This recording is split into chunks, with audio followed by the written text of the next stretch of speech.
Alright, I thought I'd try to talk very quickly about my kill kit and the evolution of what knife I use now. I'll cover the kill kit after the knives because it'll make more sense then. So, originally, I used to always carry this knife. It's a... oh, heck, I forgot what it's called now.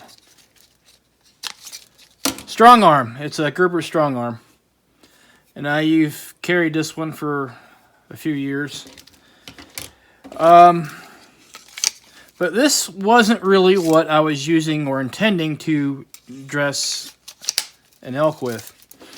Originally, I was carrying this knife and this knife separate, or at the same time. And I would shove this knife in my kill kit. Just a regular drop point, I think it is. And relatively soft steel, somewhat easy to sharpen. But at the time I was carrying this, I really didn't understand how to sharpen a knife very well. So, my first elk, I learned a couple things, and I'll get into that later. But I carried both of these knives, and I got through a whole elk, or a whole cow elk with both of these knives. Once this one was completely dulled out, I shifted to this one, and it wasn't the greatest, but it got the job done. But it was definitely not my first choice when it comes to dressing out an elk. But it can do it. So, after that experience, and with a desire to keep a sharp blade, I thought to myself, well, why don't I get a Gerber Big Game? So this is the Gerber Big Game. And for a while I was carrying this knife and this knife in my kill kit. Because once this knife dulled out, I didn't want to have to resharpen a knife in the field. I didn't really understand how. Which is why I got this. And these knives really are meant for guys who don't know how to sharpen knives. And I admit I'm still learning on that one. But this one has replaceable blades. This is for your used blades. Now, I carried this one around for a while, but I never used it. I think that's obvious. But last year, late season, I thought really hard about this. And what the deal with this knife is that what this essentially is one big Mondo honking scalpel blade. This thing is wicked sharp. And using a knife in the cold, snow on the ground, hands are cold, numb fingers, replacing blades, a lot of fine motor skills involved with this. I thought to myself, this is an accident waiting to happen. Which is why I haven't used it. Though at some years ago I thought this was a ticket item. I might not ever use this thing. So then I actually bought these two knives at the same time. So for a while I carried these two.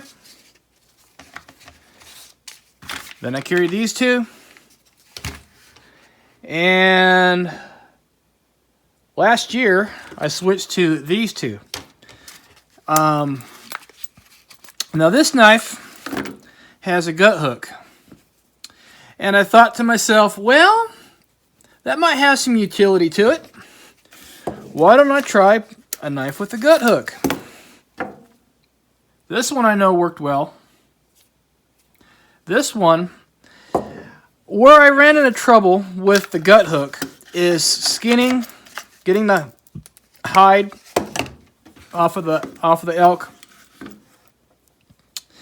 And this gut hook is actually I find a very limited use. I thought I could just kind of use this to unzip the hide.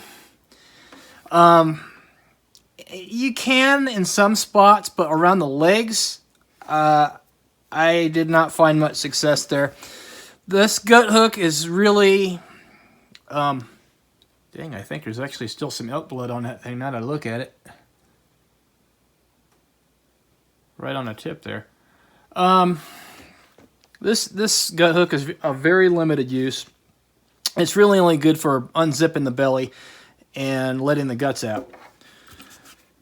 Which I did only to drop the entrails down to get them away from the tenderloins. And then I took the tenderloins out through the gutless method, because otherwise you're kind of in there and you're kind of pressing them down. Subject for another day. But I actually had trouble getting the hide off with this for some reason. Maybe other people don't. I did. This gut hook was kind of in the way a little bit, and I ended up cutting that hide several times, and I was so frustrated with this blade. I really wanted to save that hide. It was a beautiful, well, would have been a beautiful hide. The elk was in her winter coat. Would have been an awesome hide, and I ended up leaving it on the mountain because I messed it up with this knife. Maybe it was me, maybe it was a knife, maybe it was both, but I found this of limited use, and I wish I had this one instead. Christmas of last year, my wife got me this knife, and she gave me the option to taking this out before Christmas, and I wish I had, because I filled my tag before Christmas. And which is why I went to this knife. This knife, I thought to myself, maybe I can save weight by carrying just one knife. Something that I could use as a, like a field knife, but also a knife to dress elk out. By myself, accident waiting to happen. This one's right out, and this one with the gut hook, I hate it. But the design of this knife, I think, will work out really well. I wish I took it out with me last year when I was given the opportunity, and I didn't. But I think this one will work out very well as a combined field knife and as a knife to dress elk out. Which leads me, and I'm gonna customize this one in a couple days. I'm gonna take that paint off and patina it. But this knife, the steel's a little harder, and it holds an edge a little bit better.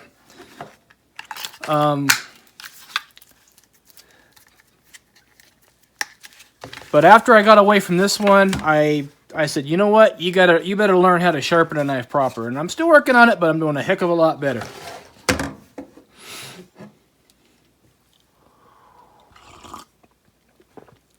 Which leads me to my kill kit. Now, this kill kit is like the knives, or it's an evolution in lessons learned.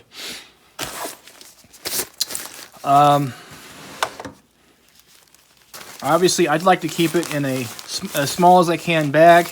I put this on for contrast because this flagging tape, because I'll actually find that I don't like earth tone organizational bags. I actually want them to be loud colors because they're easier to see when I set them on the ground. 13.7 ounces.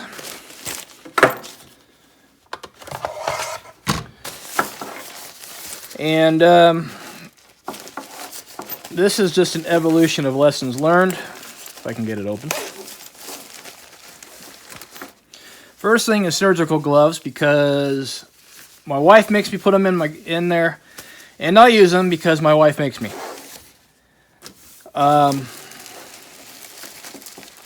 This is actually a drop cloth. You don't need this when there's snow on the ground, but this is not a bad idea in the summer or early season. One thing I learned the hard way is if you get that quarter dirty, you skin it out, and if you accidentally falls on the ground and you set it on the ground or whatever, you're not getting the dirt out of the muscle fibers. So I brought this along to lay a quarter down on if I have to. That way I don't spoil the meat. Some pre-cut Hunter Orange 550 cord to string a quarter up in a tree. which leads me to these bags. Some guys will use trash bags. I like to use these because if I'm going through all that much trouble, I think these will help cool the meat better rather than sticking it in a trash bag. A little bit more weight, but they wash out and they work pretty well. Moving on, this is a portable sharpening stone that I got to sharpen in the field. Has the coarse edge and a fine edge. Fairly lightweight. On that front is this Kershaw honing stone. This worked out really well last year. I did use this last year. It worked out really well. So, like in between quarters, you just take your knife and you dress up the edge a little bit so the edge doesn't get too far gone. Once the edge gets too far gone, it takes more work to get it back to where you want it. But this is pretty lightweight. It's compact. So about every quarter, just start honing that blade back up. This is actually a game bag from, I think it's for deer, but this is a 5th game bag, and I like this to put the back straps, the tenderloins, all the choice bits in this bag. It's smaller than that one, but I think a 5th bag is needed. Lastly, some flagging tape. So marking out a blood trail, or maybe you just want to put some flagging tape where you left a quarter or whatever. And that is it. So, that's pretty much where I'm at. This might change in a couple years, who knows, but it's an evolution, it's a process. All right, you have a good one.